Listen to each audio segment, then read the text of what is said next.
So now we should be able to see the attendees when they join. Okay.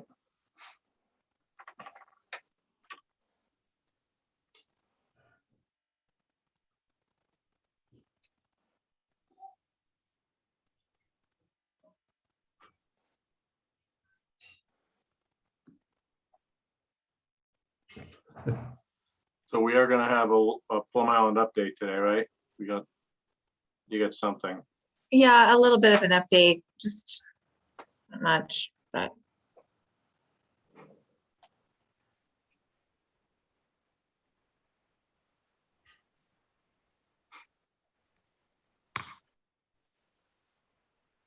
As I was coming back from Western Mass, I found out that there are now Tesla superchargers on the turnpike. There were none before. nice. That's I awesome.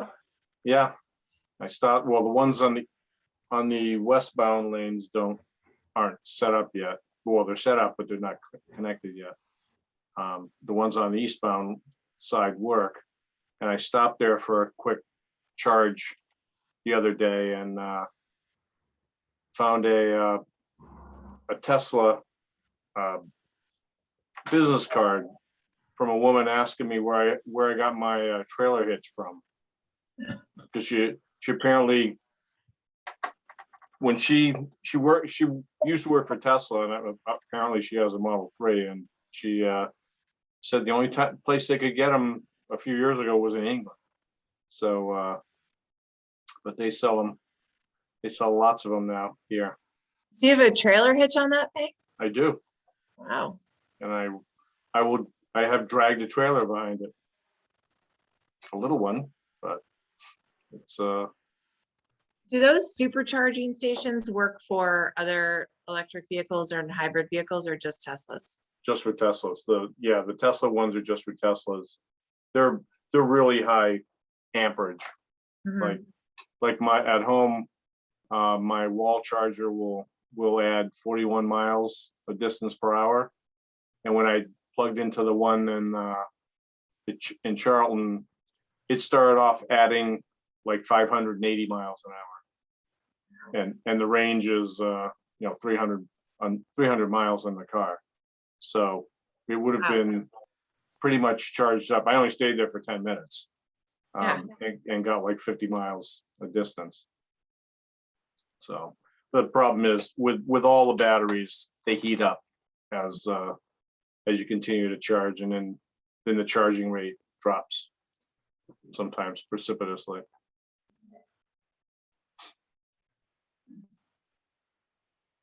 Well, this is the first time in a long time we haven't had a quorum at 6:45. I know. Yeah. I know. I didn't Someone's get in. emails from anybody other Neither than did Paul. I. No, just another attendee. Dan sometimes runs a little late getting here, but Carol and Ron are usually on time. Yeah, and Paul will not be here. Right.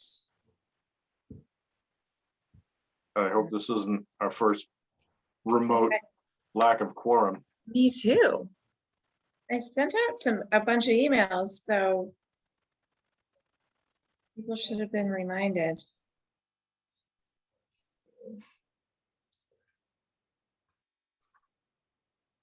I'm gonna send out a couple texts myself. I'll text Dan Warchall.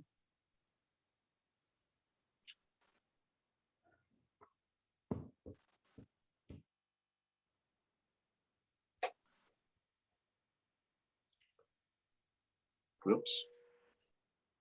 I guess I called Carol.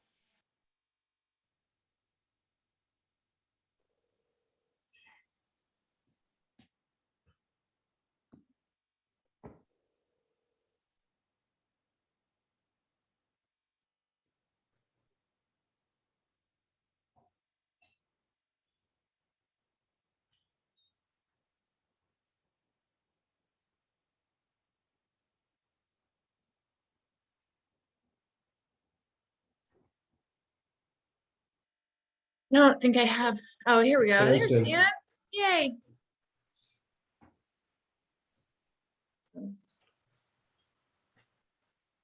Thanks, Dan. Now we have a quorum. Thank you. Oh, hello, you're welcome. I'm sorry I'm late. No worries. No. All right, then. Get my, there you are. All right, let's bring this meeting to order. It's the August 17th, 2021 Newburyport Conservation Commission meeting taking place on the Zoom platform. This meeting's being recorded. First item on the agenda are the meeting minutes from August 3rd, 2021. Any comments, suggestions, changes? I had one really minor, just sort of typo down on the top of page 2, where it shows in red, I said it can be seen. That should just be seen. But aside from that, nothing. I didn't have any other changes. Anything else? Okay, And to approve as amended. Second, all right, let's see, who we got here. Steve Moore, yes. David Vine, Yes, Dan Warshall, Yes, and I vote yes. Okay, next item. Do we have, you were saying we have some Plum Island updates, Julie? Just very quickly, not a big update, but we did hear from the mayor that she was in communication with the Army Corps of Engineers and Department of Conservation and Recreation, and it looks like the planned dredge of the Merrimack River is still on target. They have everything they need and ducks in a row. Looks like they're going to start, or they're hoping to start in late October, the actual dredge, which is really fast. So that would be great. And then we'd get the sand on the beach this winter. And hopefully do some good before we get into the major part of the storm season. So that's all. Because of that, it also looks like the coir bag project, coir envelopes that we permitted prior to the dredge, that might get held off on. Because additionally, aside from the conflict in the two projects in terms of timing, I believe that the state has said they do not have the money for that right now to give us $450,000, and the city has not allocated $450,000. So at this point, it seems like that project will be put on hold. Okay, Julie, is Um, any plan to plant dune grass out there this fall or next spring? Yeah, so some neighbors have been planting dune grass out there this past spring around the area of 77th Street, and they've done a great job, one resident in particular. But beyond that, no, we don't have dune grass planting planned. DCR had included in their application for the nourishment after the dredge that they would have a planting plan that they would put together that we could look at and approve. So I believe it is part of what they're going to be doing after the stand is placed. But in addition to that, I don't know if you remember Greg Moore, the professor at UNH, who helped us out with a lot of work out there several years ago. He has put in an application to the National Fish and Wildlife Federation to do a really big project up and down the coast, from the Great Marsh, where it begins down in Essex, and that area up through the seacoast, including Plum Island and the dunes in Newburyport, for planting, fencing, and all sorts of work like that. So we would be included in that project if he gets that grant. Good. okay. All right, so the next thing we have a update on Evergreen. Yes, and Tom Hughes is here. I will promote him to a panelist so he can provide a quick update on what's been happening out there since the Pollinator Meadow and the rain gardens were mowed accidentally.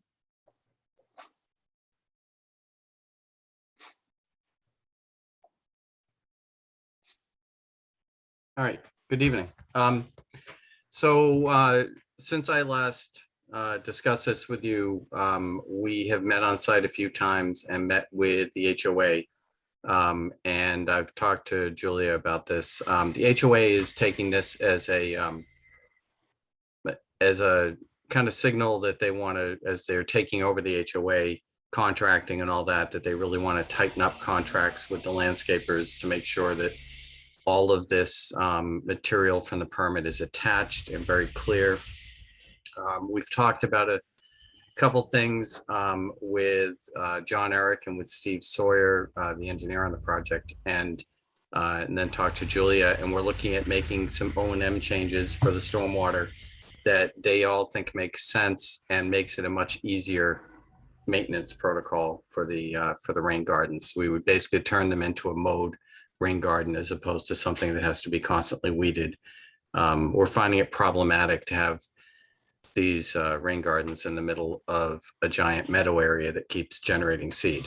So it's just not tenable to continue to mow. I mean, to remove weeds in that scenario. So we think regular mowing is a way that we can make sure that those things are maintained on a regular basis. In terms of the impact to the pollinator meadow, it certainly looks, as time has gone by, like some areas were affected more than others. Rather than doing a full stem count and an analysis to determine any areas that would require overseeding, the HOA will just be going forward and doing overseeding over the entire area that was mowed. And that will be done with a special formulation of the wildflower mix. The wildflower mix that went down is a mix of wildflowers and grasses. The mowing wouldn't have impacted the grasses at all. And the danger of overseeding with that same mix again is we would be doubling up on grasses. It would actually harm the wildflower population. So we're only overseeding with wildflowers themselves. So the HOA and their contractor will be doing the spreading, and I will be monitoring that to make sure it's done appropriately. And that mentally I have a target date of that being done around mid-September, but I've got to work with the HOA's contractor on that. But anyhow, so I mean, the thing is, I've been impressed at the desire of the HOA management, which is now the residents, to really try to get this right in contracting so this doesn't happen again. And I think they're taking the right message from this. Make sure it doesn't happen again. Weren't there some shrubs that were also mowed? Yeah, so the shrubs that were mowed were within the rain gardens. And so you have a choice when you do rain gardens, right? You can do some that with a mulch bed with shrubs in it. And then you just continually weed around the shrubs, and the shrubs grow. They don't really have any treatment value. It's more of an aesthetic, and they provide a little bit of wildlife value. And the other option is you have essentially a grass, sort of meadow-like thing that gets mowed maybe once every month or so when it reaches 12 to 18 inches or, some height that is pretty obvious. You just get in and mow it. And what we realize is we don't really need to create any habitat with these rain gardens, right? If you look at what's around them, I think we've created an awful lot of habitat out there. And I think what's more important is having a viable long-term maintenance protocol that you won't have HOA after HOA, membership saying we just can't keep having people out there weeding all the time. It just doesn't seem workable. And this, I think John Eric prefers it, and Steve Sawyer actually is looking at this and saying this may be the last time he does a mulch rain garden again, just because it's been such a nightmare in terms of maintenance. So I forget where the rain gardens are. Are they in the pollinator meadow? They're some are in the pollinator meadow, some are in the fescue meadow. So if you go into Evergreen, like there's one that is surrounded by pollinator meadow, but it basically is between the homes, right? That one is the big deep one that's off of the cul-de-sac, which is called Gabourey. Then there are two that are within the fescue meadow. One that I think is technically in the fescue meadow, but it's right next to the pollinator meadow. And then the next one is entirely within the pollinator meadow. So I guess it needs to be very clear, since they're in these meadows that aren't supposed to be mowed, Right. what it is they're mowing, and maybe, I don't know, stakes put around them to show what it is they're supposed to mow. Yeah, so we're going to be coming in with an operation and maintenance update, and Steve Sawyer is working on that. I will talk to him about that, and we'll try to figure out how we might do that. You know, maybe it's a ring of some markers or plants or something. You know, we'll try to figure out something so it's really obvious. Can And you all see what I just put up? yeah, Yep. so this is, so you can see the rain garden down at the bottom, which is labeled 1 on the plan, original plan set, it was rain garden B. So that's pollinator. The next one up, number 2 there, is, I refer to it in my reports as rain garden C. That is entirely fescue. The one above that is fescue, and the one above that is fescue. So those are all in areas. The surrounding areas are mowed regularly, you know, once a month-ish. I think the protocol is no more than once every 2 weeks. And then up above that, you've got the one that's in the pollinator meadow. So right, number 5 there. So, you know, our plan is to come in with an O&M update to change those over. And then, you know, we're going to be working with the HOA with, you know, any help they need from me. You know, I'm available to help them to, you know, give them the documents, whatever they need in order to attach to contracting, and make sure that in the future it's really clear. Because what happened is, I guess all this stuff was provided to the landscape contractor, but then the HOA management company signed a contract that reflected the right frequency of mowing, but didn't actually attach these documents.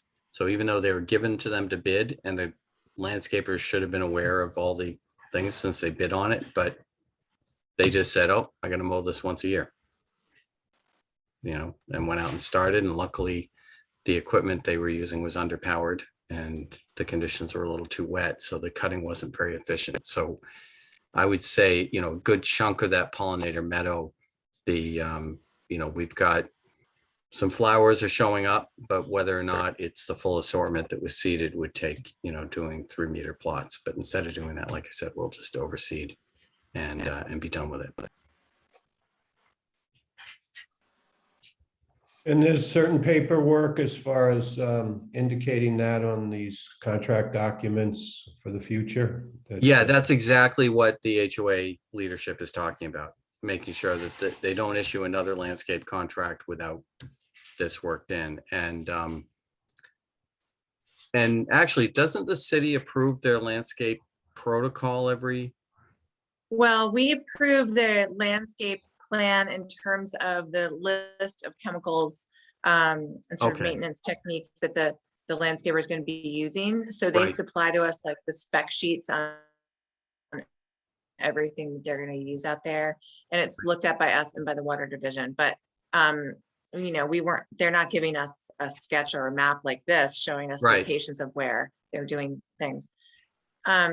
Tom, just curiously, I can see how, you know, if they had this map, they would be able to see that this pathway right here is a delineation between Right, pollinator right. meadow and lawn. But then in this area, how are they going to know where Well, that? so right now definition is? that area was staked out when we did the reseeding. And, Mhm. you know, we were actually looking at getting out there and doing mowing and overseeding as needed. But the idea is the first time it's done, the stakes should be there, and then you start to establish a scar and it becomes Mhm. obvious. Mhm. Yeah. And you know, and if it deviates off, you know, one way or the other by 5 or 10 feet, that's not a big deal. You know, it's a big meadow area, but Right. the idea was not to have the open space full of markers. And, you know, we have them for the no disturb areas, and the various signage, but we're hoping to get this established in a way that it's really kind of pretty obvious. And you do follow the path.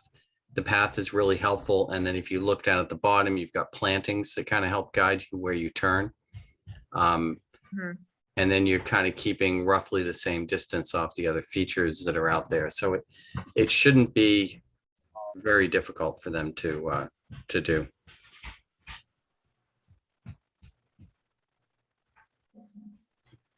But, you know, so it does appear like, you know, it was just a contract that probably should have had these things attached, and it's an HOA management company that didn't do it. So anyhow, so I'm encouraged by both how the Pollinator Meadow looks right now, and also by the overseeding, which will ensure that this didn't set us back. I'm also encouraged by the HOA's just overwhelming desire to do the right thing. They really want to make sure that they don't have this happen again, and that all of their contracting is sort of ironclad within the constraints of the permits. Good to hear. Yeah. And I'll keep you guys up to date. And, you know, Julia, as soon as overseeding is scheduled, I'll let you know. And we expect to be in the next few meetings with that O&M update. The other thing I think we may want to add into that is we had talked during permitting, and I thought we had it in writing somewhere that, you know, we would be mowing, you know, 2 to 3 feet off the side of the paths, but it's not actually spelled out anywhere that I can find. Just to maintain the paths. So we're going to add into the O&M table just a line that the footpaths can be mowed, you know, the side 2 to 3 feet. Yep. Okay. And that's where the signage will be as well. So it makes sense. And we decided in the field, I think we decided that we wouldn't go beyond where we want to put the signage. Right. And we're moving the signs, actually, the no disturb signs. Closer. We're moving towards the path, which, Right. so they're closer to the path, which is fine by me, because the wetland's actually a little bit bigger. Yeah. I mean, by the time, once we do our as-built, I'll be able to give you a good idea, but I wouldn't be surprised if we have 1/2 to 3/4 of an acre of additional wetland, just because of the way it worked out. Yep. Too much is better than too little. Yep. Anyhow, so I think that's all you need from me tonight, unless there's any questions or further feedback. No. Okay, great. Thank you. Thanks, Tom. Thank you. All right, next item is Catherine Tanner and Adam Penn, 12 K Street, request for determination of applicability. Okay. I'm gonna make Adam Penn a panelist so that he can, and Noel, as well as Noel.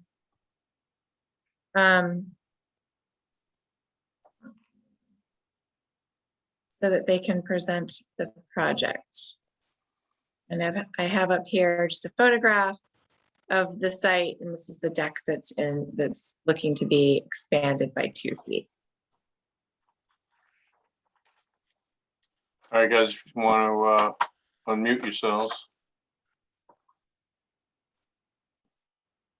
Hello. I don't.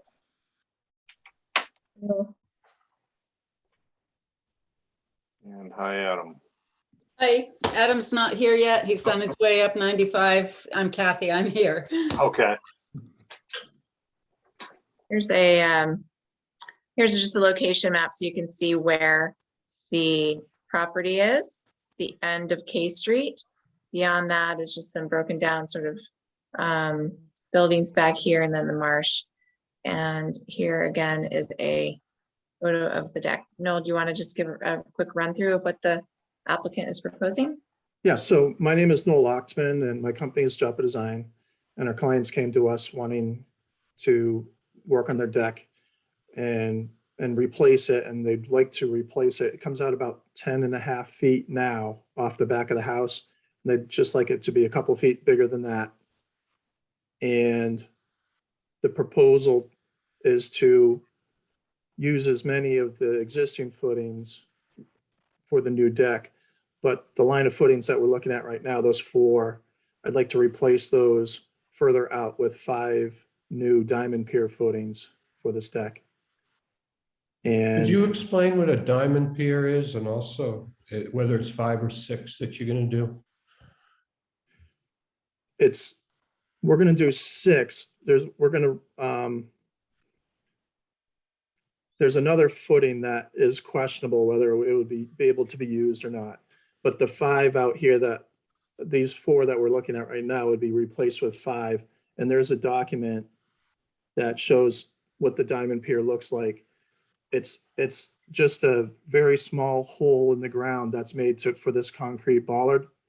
It's a trap, like a pyramid shaped hole. And it's maybe about a foot square, a little bit larger. That's removed, and then that is placed into the ground. And then 4 rods are forced into the ground, and it works like a pile driven into the sand, for a house or something, like a steel pile. Works like that, where the ground around the piles actually contribute to the strength of the footing. They're very strong and very low impact. And how deep are they going? Just what I see. Not in even a that foot. picture? I mean, it's just a small pyramid shaped hole that they sit in.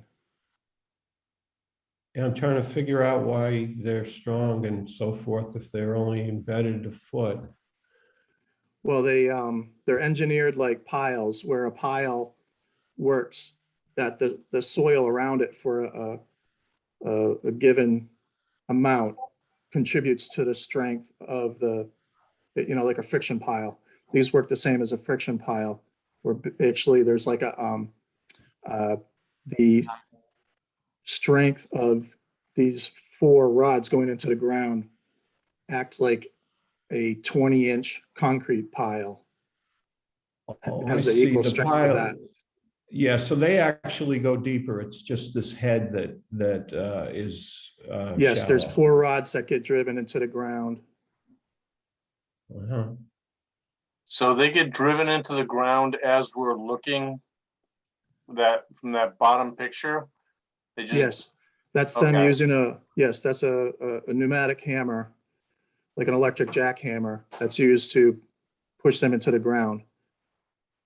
And they go through the concrete bollard and then into the ground completely. And then there's caps that go on top. The top is finished already to receive a 6x6 column post. okay, so There's what those are there's what it looks like caps. done. All right, So you I can was see how trying to that. figure it out. Yeah. Yep. Is there some kind of a test on these as far, because I mean, all kinds of different soils, you could be putting this in soup and you wouldn't necessarily get the capacity you want. Is there? There's a some load type of chart proof? there's 2 models of these that you select for the soil type that you have. So this is for like a sand and the sand there. I mean, most of the time helical anchors or anything else, you're doing some type of test on them. I'm trying to figure out what dictates whether this has got good embedment and the soils are as good as you anticipate. It works in various unexcavated soils, and there's a soils chart that was associated with it. There's a 750 version also, which I think the only difference is, if I'm not mistaken, is that the rods are longer, but I'm not 100% certain about that. But for sandy soil, this was fitting the bill just fine. And I've actually, since I've researched this, I've been seeing them on the island quite a bit. They're nice because there's very minimal disturbance of the ground. If you were digging a concrete footing, which you're not allowed to do here, but it's not only just the size of the footing that you're excavating for, but you also have to have, you're digging an overdig so that you can, so this doesn't have any of that.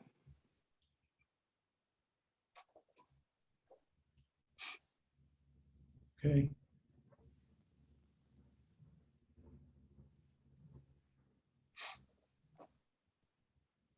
Okay, Just for the record, Noel's finishing up a project at my house. I don't think I have a conflict of interest, but if anybody thinks I do, then we don't have a quorum.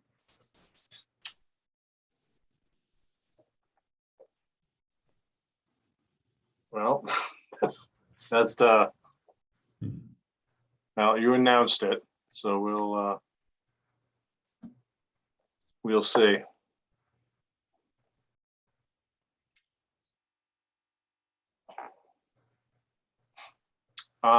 I guess questions I have with this project, bigger questions, yeah, if you click on that one, Julie.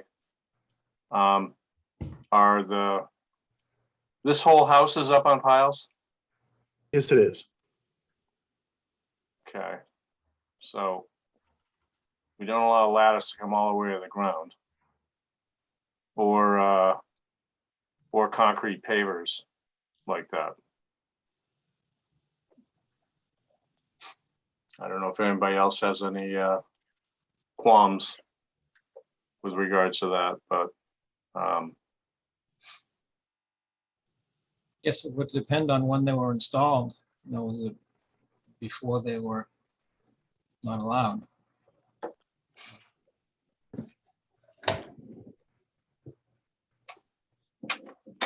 Sorry, I don't have any information to give on that. no, I haven't checked aerials or anything. It looks like it's not a new house. They, to me, they look like they might have been original, but not sure. It looks like one of the first ones that's been on piles out there to me, but Okay, I looked, you know, at the flood zone also. It's actually strangely enough outside of the high hazard flood area. Which is pretty interesting for this location.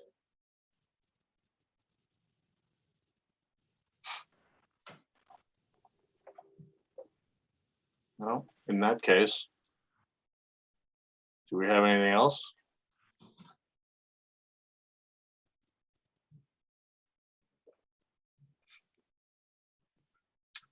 I don't have anything else. I don't have any issues with the with those footings or whatever we call them. So what would we like to do? I'll make a motion to issue it. I think it's a -2 determination. Second, David Vine, yes. Steve Moore, Yes. Dan Warshall. Yes. I vote yes. All right, thank you. thank you, appreciate it. Okay, no, I'll send that to you like we discussed. Okay, terrific. Have a Okay, good evening. You too. All right, next item is Stephanie Hallville. 192 Northern Boulevard, request for minor modification. Good evening. Tom Hughes with Hughes Environmental Consulting. Stefan Hovell is the new owner of 192. And as you guys remember, we spent a great deal of time on this project. In the purchase process, there were some questions of some items that were on the plan, and we wanted to make sure it was clear. It was pretty clear, but something wasn't labeled, and that was a underbuilding storage area. So we added that. And then the other thing that was not shown,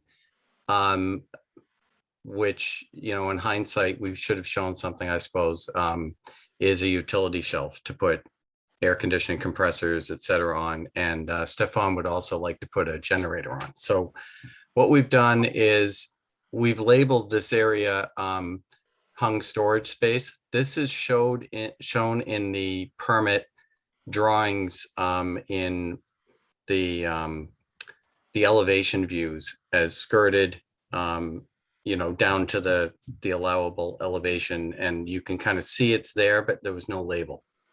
So we Wait, wanted to just. wait, Okay. Tom, stop, Yeah. because I just went back and reviewed those old plans and there's nothing shown. So, It's just, you can see skirting coming down, but there's Right. no, that's it. It doesn't say, and here's where utility shelf is gonna no, go. no, exactly. So, well, no, I'm not talking utility shelf. I'm talking about the area where it says hung storage space off on the left. Oh, yes, yes, yes. Yeah. So that area is shown, and Yep. that, and you're absolutely right. We did not show an area for the HVAC or for a generator. So what the applicant would like to do would be to put an elevated platform off on the side of the house. It will be elevated up. It's going to be about 2.5 feet to the underside, and it's going to have AZAC decking with 1/2-inch spacing, so water will get through. There'll be some light penetration that will come in at roughly 1-to-1 from the side. So I figure that we're probably going to end up with maybe 20 square feet of overall potential vegetation impacts from this platform. So we did have in our final approved table, we did have more than 20 square foot increase in proposed vegetation, but if the commission would like, we could reduce the patio area to try to accommodate that as well. So that was something I want to talk to you about. But if we look at the vegetation table, I think that should be on the plan.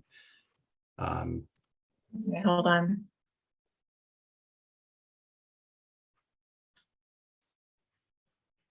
Here. Right. So if we zoom in on total vegetated, you can see that we started with 68, 64, and we end up with 69, 67. So a little bit of impact from the utility shelf certainly could work within those numbers, or if the commission wanted, we could try to reduce the patio area. But I do remember we came in for the with the patio area because there was at least one commissioner that felt that, you know, we should have some outdoor space so that, you know, people don't create their own. So if we take a look at the plan view, you can kind of see where that patio area is. And I think it's drawn square. You know, we could probably round the corners a little bit and trim that back and get you in a plan, you know, pretty quickly that would produce 20 more square feet out of that. Or, you know, I think there is room for the vegetation impact within our overall numbers. And these are not units that need to be serviced regularly. I mean, I know some people say that HVAC and generators should be, you know, maintained annually, but I know plenty of people who have had generators that aren't maintained every year. But even if they were, just going back there to look at them, you know, once a year is not going to have a vegetated impact, and it doesn't require a footpath or anything like that.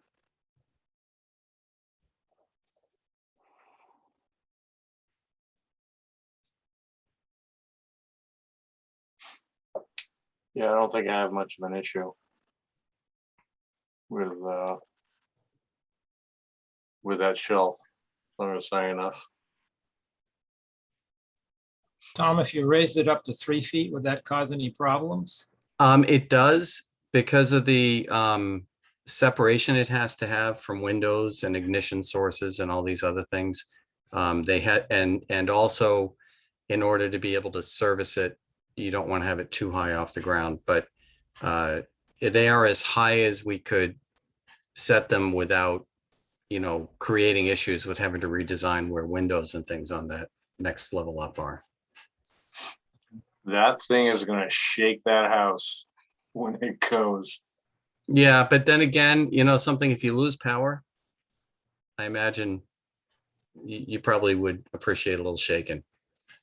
Yeah, well, mine's behind the house, and I can like 5 feet from the house. It's loud. No, I mean, I literally have guys with nail guns on my house right now, and that's loud enough. I don't know if you guys hear the occasional pop and bang behind me, but the whole house seems to shake every once in a while. So I can Can imagine I what a see generator would do. the profile again? Yep.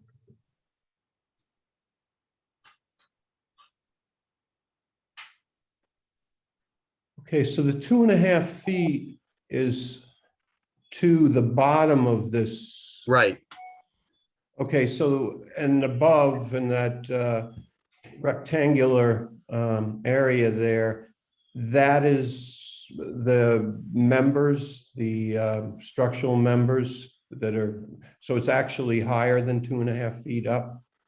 So, yeah, so what you're seeing, that rectangle down below is the shelf that the utilities would sit on. And then the actual structural member of the house is up above where you see that first story above arrow. This is a building with parking underneath and skirting that came down to that elevation where we're showing the shelf. So basically, it's not going to be any lower than the approved skirting. Okay, that's what my concern was that we were going to lose some of the 2.5 with structural member, but No, the bottom of the unit you see is the bottom of the unit. okay.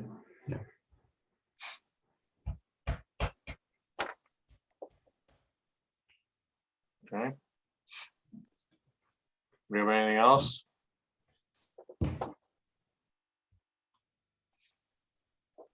Any determination on whether we want that 20 square feet of vegetation maintained? Tom, what are the dimensions of the patio?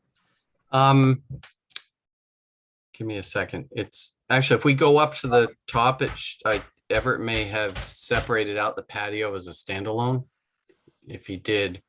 We did, well, walkway / patio, 171 square feet. Right, so that includes the walkway too, so. Which is where, this little thing right That here? and that and the left-hand side, there's another walkway that right there. Here, I want to say it was like 12 by 12, but hold on a second, let me. it looks like it will be around the 12 by 12 if this is 20 feet right here. Yeah, I'm getting into my Adobe where I can just use my measure tool. Give me a second. Yeah, 12 by 12 is not huge, but it's enough for some patio furniture. Right. So if you rounded the corners off, it would. Yeah, it is an inch by an inch. It's tiny. So it's 1 square inch. So this is a 10 scale, so it's 100 square feet. So it's 10 feet by 10 feet.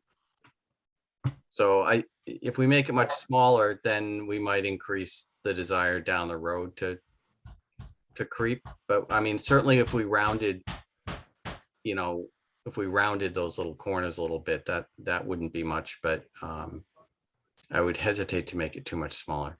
But I'm okay. All right. with the way it is, I think. What's that? I'm okay with leaving it the way it is. Okay. It's not I am that. too. Yeah, I'm fine. All right. We got anything else? Okay, I'll make a motion. This is a minor modification, right? yes, Make a motion to approve the minor modification. Second, All right, Steve Moore, Yes. Dan Warshall, yes. David Vine, Yes, and I vote yes. All right, thank you. Next item is Eileen Bockoff, 13 Basin Street, Certificate of Compliance. yes. Good evening. Tom Hughes with Hughes Environmental Consulting. You may remember this project. Eileen was looking to put a handicap accessible entry into her home, and you guys issued an approval for that. It was a variance so that we could have the threshold low enough and line up with the floor so that we could get a wheelchair in. And we agreed during the hearing, even though we weren't impacting vegetation, to plant a couple plants. And so if you look at this, you can see the as-built, Everett's written a letter, everything looks good that way. I sent in a picture of 2 blueberry bushes that were planted on site, and they are doing well. And I also followed up with an additional set of pictures of the improvements that were done. I don't know if you have those loaded. Yeah, just a sec. I thought that I loaded them, but I'm not seeing them here. So hold on one second. I'll see if I can find Or it. do you want to just stop sharing and I can share my screen then? Just pull them up? Sure. Well, let me see. I might have them pretty quick. Hold on a Okay, second. yep, No, I don't. So yeah, if you could do that, that would be great. okay. Um,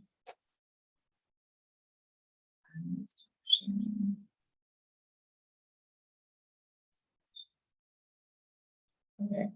Okay, so.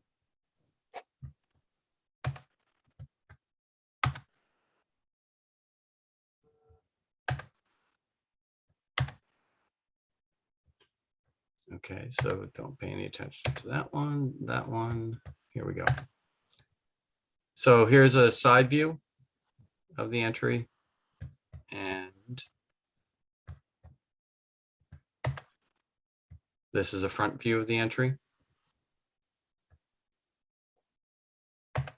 And there are the blueberry bushes, a little bit better scale. So you can see the two that were planted right there. Okay. All right.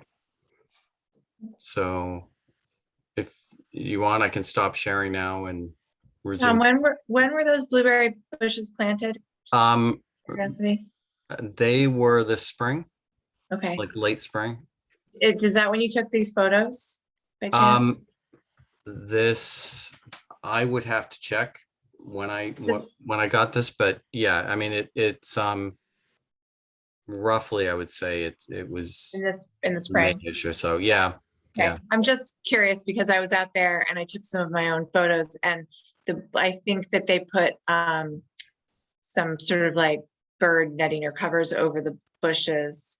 I just didn't recognize this because my photo shows something with a cover over it, but they must have covered them to keep the animals off the blueberries, I'm guessing. Right. I imagine a little Yeah. fair fight for the blueberries is probably Yeah. that's what I would do. So, Yeah, but the site looked good. Looks good. yeah. No, and saying is we didn't really have any vegetation impacts. You know, I'm pretty happy with them and I think they do add some value out there. So where are these bushes in relation to the house? They are, so here's the house, right? Here's the, I guess that would be the northern side of the house. And then this is the gravel parking area that actually kind of fades out in this area, but it's just at the very edge of the gravel parking area off on the right. And the neighbor has some plantings kind of just off image to the north of this. So we felt like that was kind of good spot so they wouldn't just be standing out on their own. Yeah, so the addition is over to the left, just adjacent to the driveway. Addition is somewhere over here.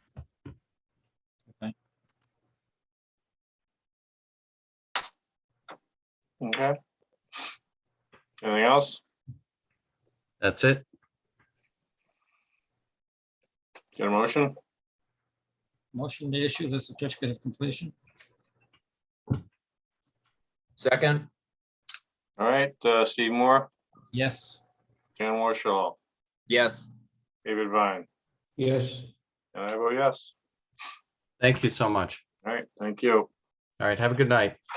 You too. Thanks, Tom. Yeah, bye. All right, can I get a motion to open the public hearings? So moved. Second. All in favor? Aye, Aye. opposed? Okay, so Lorraine and Michael Riley to Spofford Street, we got a request to continue. Tom, do you want to say something? Since you're still here? I'm still here.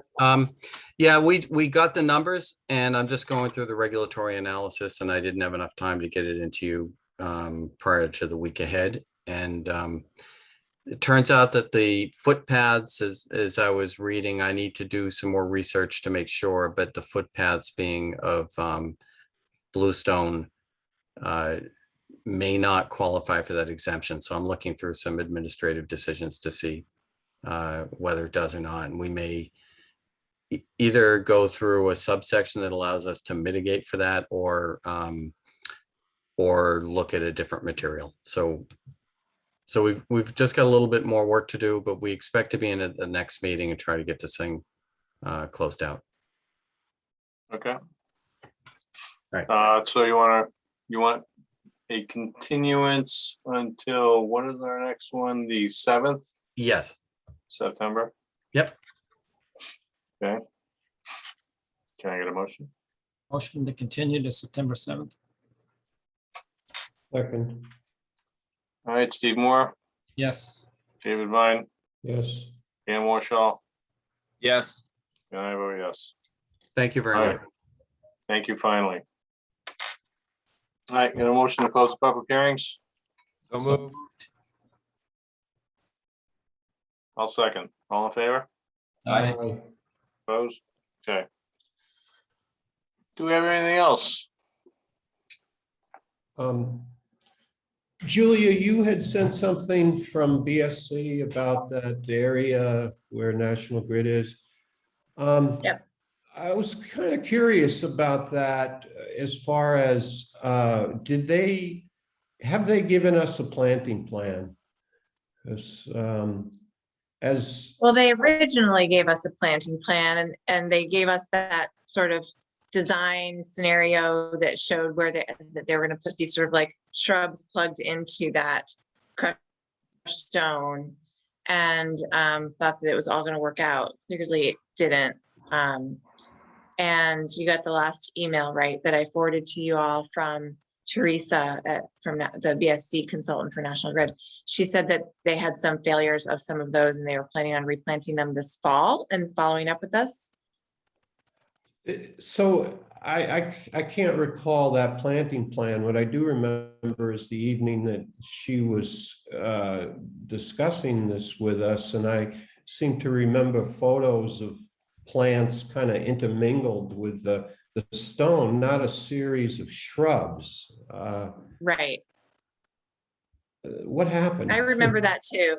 That is what they didn't really give us a planting plan per se, because it wasn't supposed to be, they didn't have it like landscaped at that kind of level. The goal was to just get some sort of growth of vegetation and shrubs in amongst the stones.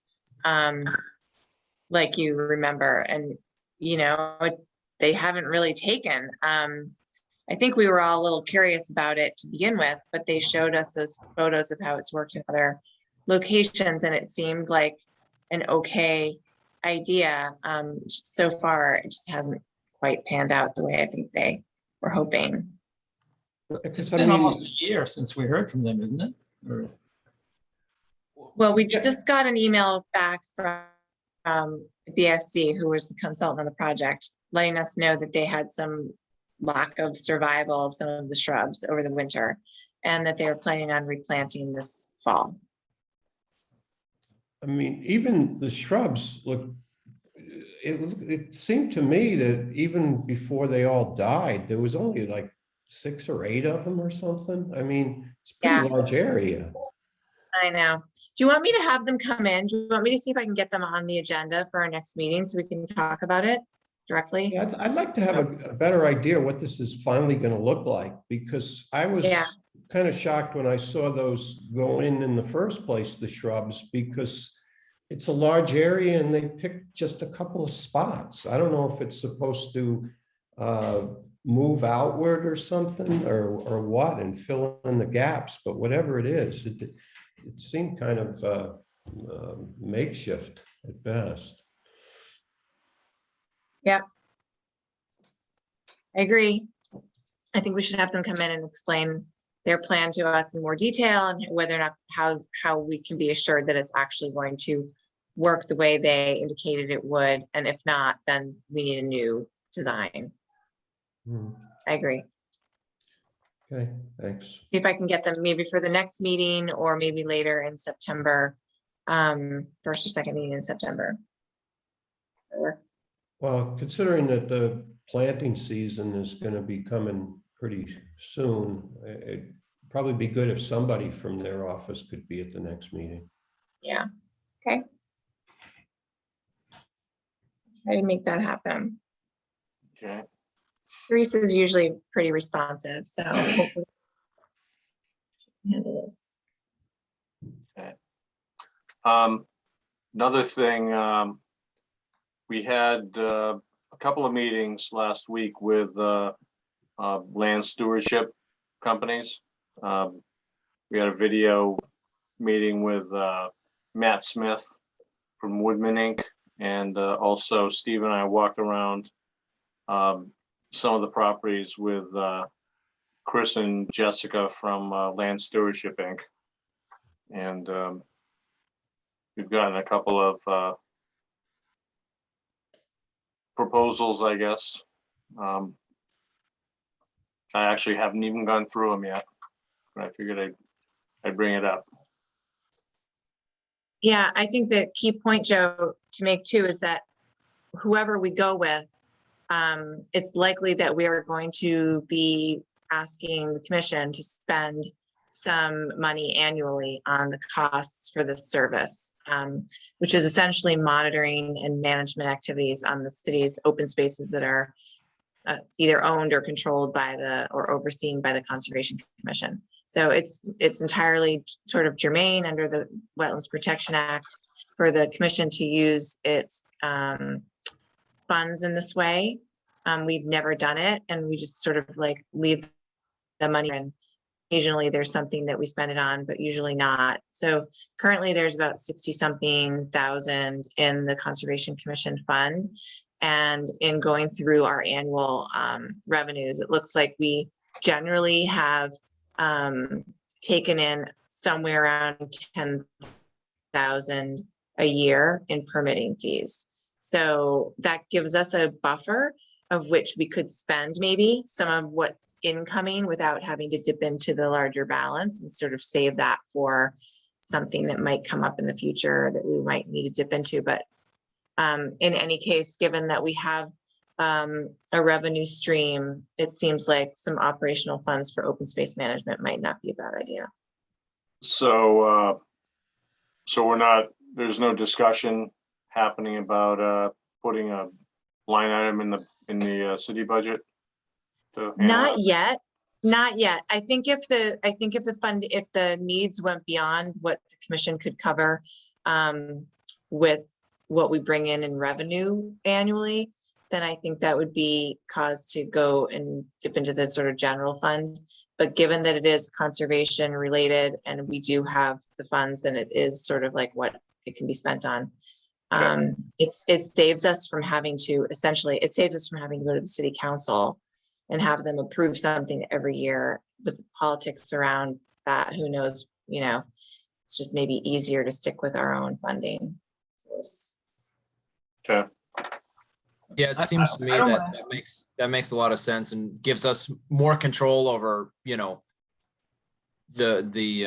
scope of work, what exactly is going to work for us. I don't mind spending some money on this, and maybe the 10,000 is the right amount, but the city keeps acquiring land with no plan to do any, how to maintain it or manage it. So I don't think it's unreasonable to expect part of this to come from the general budget. Mm-hmm. Yeah, even like 10,000 from the general budget, and any special projects that need to be done, boardwalk replacement or installation or something, we can pay for. But it would be nice if we got a little backing from the city who was approving all these land purchases. Right. So I don't think it's unreasonable to insert a line item in the budget, and that it's a flexible amount from year to year, depending on what we think we want. But we probably need to start that process, because who knows how long it'll take. Yeah. Okay. Well, that's reasonable too. I don't see why that wouldn't be something we should ask the mayor's office for. First, we would need to, make the determination on which of these two groups we would like to go with. And then maybe refine their sort of budget a little bit more and come up with a draft contract and take it to the mayor's office and see what she thinks about adding it in as a budget item. So yeah, we just have a little bit of more process to go through, but we could certainly do that. But I also agree with Dan that, having some control, using our own funding gives us a little bit more freedom to handle things without. It does, but I think, I don't know who else is gonna handle any of this.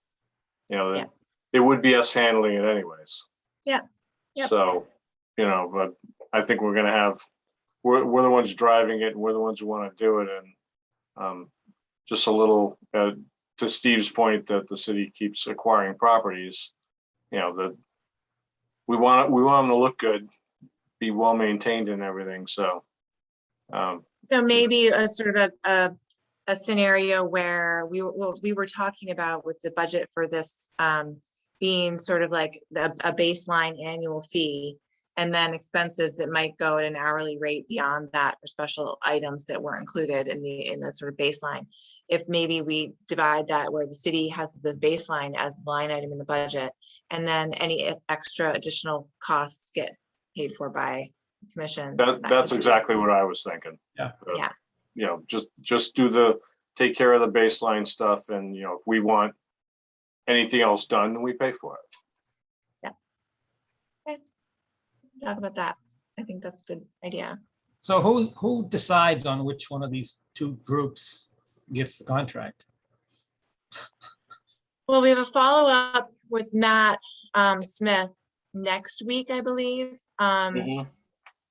And I think we should maybe have a internal meeting before that follow-up and discuss again where we think we want to go. But yeah, I don't know. We'll have to talk about that. I don't think we can make that call right now, but it would be our little committee that would determine, I guess. Well, I'm leaving for 6 weeks on Thursday. So This Thursday. this Thursday. Okay. Well, So we have 6 weeks to decide on who we want.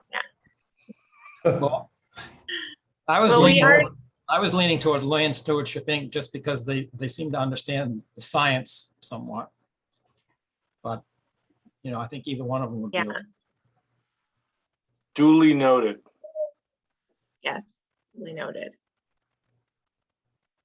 We'll look at those types of, you know, I think there'll be factors included, one of which is what you were saying, Steve, about sort of the background knowledge base and science and whatever it is that we need, but then there's also the cost and resources and all that kind of thing. So maybe we'll put together a little decision matrix and let you know all about it. You will have access to email there, won't you? Every now and then, Oh, Where are you going? we're doing a road trip out to Utah. Ooh, So we'll be in some places where there's no phone, no internet, no nothing. Are you doing the national parks? Yeah, yep. Zion, Arches? Zion, Arches, Bryce, Capitol Reef, Canyonlands. It's a great area, beautiful. Yeah. Take pictures and share, please. I want to go Yeah. out there too. Okay. yeah. A lot of rattlesnakes we'll out just- there. Cougars too, apparently. Yeah. All right. Well, you have a good time there, Stephen. Okay. Julie, did you want to talk about our favorite harbor master? Or- Oh, yeah. Yes, did you get the email from Yeah, him? They put it up here. This is the email for those of you who didn't see from the harbor master, Paul Hogg. And as a quick background, they put up a shed at the Plum Island parking lot several years ago without a building permit, without any kind of permitting, actually, especially through the Conservation Commission. It was replacing a shed that was already there. It was significantly larger and not elevated above, 2 feet above grade. Turns out in this particular location, it's the AE zone, and considering that it's a shed rather than a dwelling or a garage, it doesn't need to be elevated more than 1 foot above grade. But as Steve has pointed out, it's not even elevated 1 foot above grade in certain corners of the shed. So long story short, Paul came back in after the sort of violation notice was issued when he first put this thing up, came in with a notice of intent, and after the fact notice of intent in which it was agreed that he would elevate it. That was what going on 2 years ago now. It still hasn't been elevated. So this is his latest response as to why. And And you can all just take a look and let me know how you want to handle it.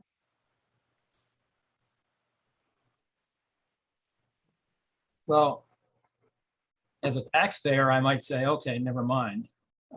As a conservation commissioner, if this were a private individual and we were in this same situation, A, it wouldn't have gone on this long. And B, they would have made the correction that was necessary. So I don't feel like giving the city a break, and I think they need to do what needs to be done. How off is it from 1 foot? I mean, is it one small area or is it? It's the half whole, thing? it's on a slope. So on the downhill side, it's probably, if it's not 2 feet, it's close to 2 feet. But the uphill side, it's right level with the ground, or maybe an inch or two off of it.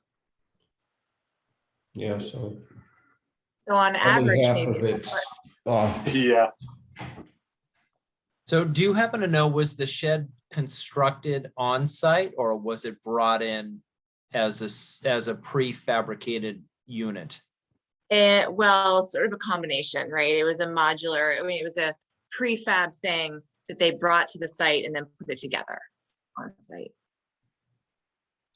that's, You know what I mean? that's how my last shed was made. That it was on a So they have flatbed. Got the pieces. The walls are pre-built, Yeah. and so they just stack them up and. Exactly. GPS did it. They didn't hire anyone to do it. It was delivered by Reed's Ferry Shed. And then GPS guys came out and like put the thing up. You know, and it just didn't occur to them because there was already a shed there. They needed to get themselves out of the Coast Guard facility across the street with the other storage elements and things like that for the lifeguards. They just didn't think, you know, and so that's all. I mean, For a while, but I recall, is the shed on the pavement? Yes. Yeah, well, it's not resting on the pavement. It is elevated. No, I know, bit, but I mean, correct, right? There's it's- a ramp that comes down. it's But on yes. pavement. It's over sitting- pavement, yes. It's Yeah. over, it's the paved area. Yeah. I mean, given the fact that it's sitting over pavement, there's not really any migration of sand to consider. I mean, it's just, there's not sand migrating around the shed. Any that does is being swept away to clean the pavement every year or whenever, every couple of years. I don't know. I'm not sure. I get your point, Steve. We want to make sure that we're consistent, but what are we really accomplishing in this case? Well, I think if you have floodwaters coming in there, which could conceivably happen and has happened, the water could not flow underneath. So that, Well, it could, I mean, some of it is elevated. It's not sitting totally at grade, whereas the previous shed was sitting totally at grade. Do we know how, is the shed anchored to anything? I think it's just sitting on the cement blocks. I'm not sure of that. I've never looked that closely. Oh, we'll find out with the first really big storm that hits there. I mean, I guess that's gonna be it, really. I mean, this thing, if the flood comes, it's gonna get Yeah, off of the footings. They're gonna have to redo it anyway. Well, and if they really are cement blocks, those aren't going to hold up to much water flow. No. No. no, And then they'll have to And for- redo the whole thing. yeah. And for floodwaters in this location, practically speaking, it's a wide open parking lot. So yeah, it will be an impediment to the flow of floodwaters, but at the same time, it's not pushing them. We're not in an inland situation where it's going to be impacting someone else because it can't go through or underneath that particular shed. There's no one's house that's right next to it where waves are going to be refracted off of it and into somewhere else. So it is a slightly more beneficial location for something like this. Yeah, I'm kind of leaning toward not pursuing this any further, even though it should be up at least 1 foot, which I agree, but, Yeah. Yeah, I would say if there's some kind of movement on this thing, or if it does get messed up by a flood or whatever, we'll just make sure they reconstruct it properly. 'Cause, Yeah. it does seem like we'd be chasing a lot here just to get another foot. yeah. And at least it won't go rolling off, rolling like the last one did. But I guess we'll find out. Well, I'll be okay with, well, I won't be okay with it, but I won't pursue it any further. But believe me, if something happens out there, I'll be the first one to say, I told you so. Oh, that, and Yeah, I'll be the second, and Dave will be the third, and Dan will be the fourth, only because he always gets the meetings late. and I gotta say this, Steve, that I think at this point, the harbor master knows that the commission is watching what happens. I don't think that anything like this will happen again. Famous last words. Well, The you know, eternal this is, optimist. you know, this is not the. Sounds like this is Susan not- Collins a couple of months ago. Try to be optimistic about the city. It's not the first time. I mean, you know, with the gravel parking lot, when they did that down at the, Waterfront. 115. yeah, you know, and this, it's like. I don't know. Yeah, Well, There even was the bathrooms out there, you know, the city was pleading poverty, you know, so they couldn't raise them to where they need be. I don't know if they flood ever now or not. But Well, it seems like they're not open ever. Of course, I haven't been there in a while, but yeah. we digress. yes, Anyway, yeah, I mean, I think there's been sort of an institutional thing at DPS where there's been a lack of communication between leadership at DPS over the years and other city departments, especially Concom and planning. But that is changing over time. It's changing for the better. So maybe that will filter down even more. Yeah, that's good. My concern has been that there's a sort of back room, you know, in some of these cases where it's like, okay, well, we'll just do it and then we'll go and ask for permission later and Yeah. do it, get it done. The money's here now, the need is here now, whatever it is. And then, you know, so.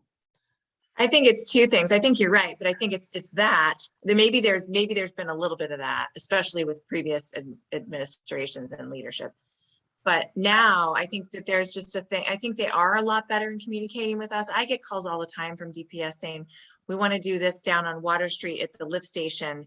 Can you come out? What is it that we can do? What is it that we can't do? For like little tiny questions, they'll call me sometimes. Well, But then on something like this, they just put up a building and forget to ask. So I think there's also a piece of it nowadays that is really them just not knowing. You know what I mean? That harbor master says, we're putting up this shed, he gets some DPS guys. They think the whole thing's approved. They have no idea. They just put the thing up. I do think that there's an element of that to it too. well, I think they should be told if they haven't. If you want to do anything on Plum Island, you have to go to the Concom, regardless. If you're just sweeping the streets.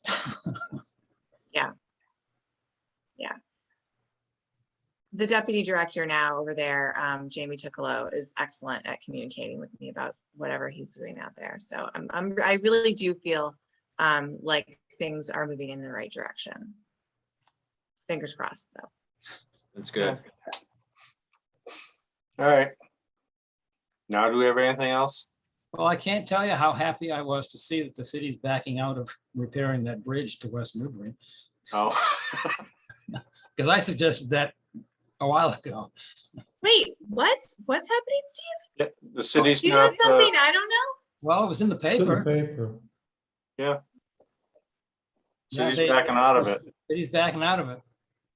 Which is really strange. They have the detour signs up and everything. I mean, After all that, I can't believe no one told me. Here I am talking about how well they communicate with me and nobody told me that.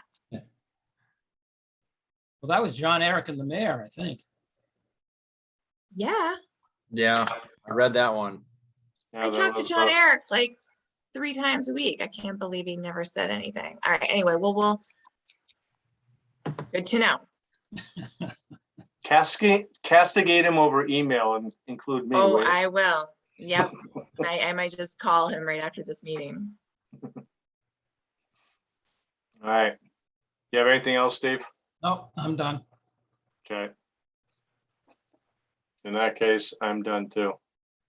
Motion to adjourn. Second. All in favor?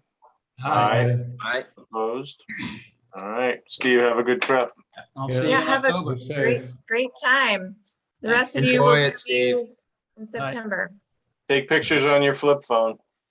Yeah, I don't think it All right. takes much. Bye. All right. See ya. Good night, everyone. Night.